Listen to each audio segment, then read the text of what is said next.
Ladies and gentlemen, are video games too easy? Or are they indeed too hard to learn?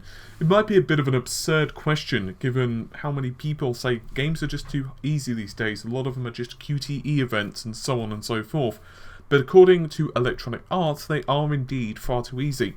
At the DICE Summit in Las Vegas, Electronic Arts Chief Creative Officer Richard Hilleman spoke on how video games are just too hard for many new players.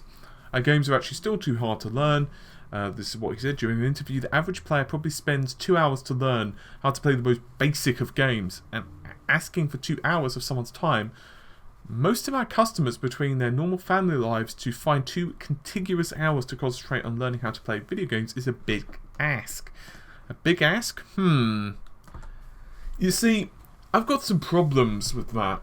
I don't really think the games now are that difficult to learn mechanically. Some games are a bit open, let's say. Like if you were to take a look at Fallout or Skyrim or something along that nature, then yeah, there is a hell of a lot to learn and you can easily be awful at that game.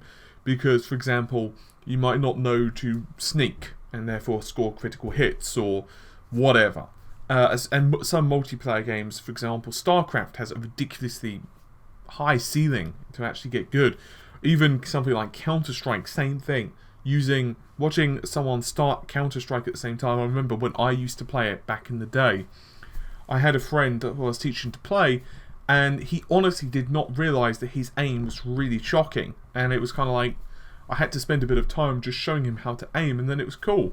But single-player games, I don't know. I mean, I don't think I've actually played Battlefield or Call of Duty and thought, hey, this is actually kind of difficult to play. And the idea, at least from my perspective of yet again simplifying the mechanics, I actually quite liked the mechanics of Mass Effect 1. But I understand some of the mechanics weren't ideal. Like, I thought the inventory management was a bit crap on Mass Effect 1, just for example. But I thought Mass Effect 2 was kind of perfect.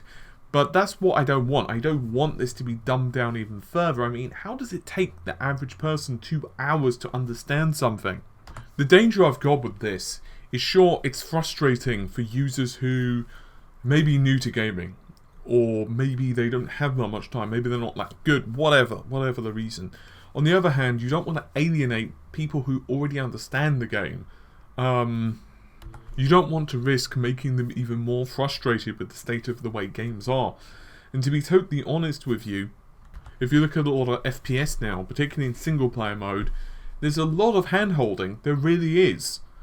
It's getting to the point where you kind of have to just wait for NPCs to open the door or something like that, and there's very little explanation. It's almost like Corridor Simulator.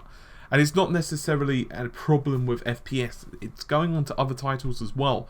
And I don't really feel that that's the more fun way to play games. And I do agree that you don't want something necessarily infuriating, and I do agree that there needs to, in a lot of games, be gradual progression of introduction of mechanics and so on. You don't want to introduce everything at once and the person has absolutely no idea how the inventory works and there's no manual. As particularly now, of course, as games don't actually come with thick manuals, and even if they did, to be honest, most people probably don't read the bloody things anyway. This is actually completely contrary, just to give you an indication of what the folks over at CD Projekt Red with The Witcher 3, I believe. In fact, you've got the quest designer, his name is Philip Weber.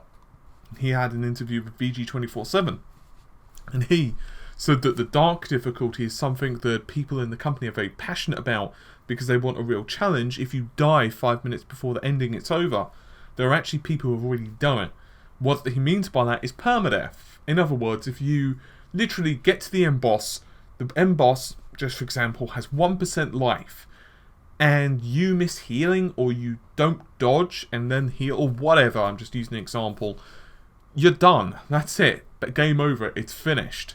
And yes, you're probably screaming rage at that point, but still, I don't really want mechanics to be even further simplified in games, but unfortunately, as games are becoming more mainstream, it's just kind of part and parcel of it. Anyway, let me know your thoughts on this one. I honestly don't quite know what to think of this. It's just a little bizarre to me that it takes the average person 2 hours. Oh well, take care, bye for now.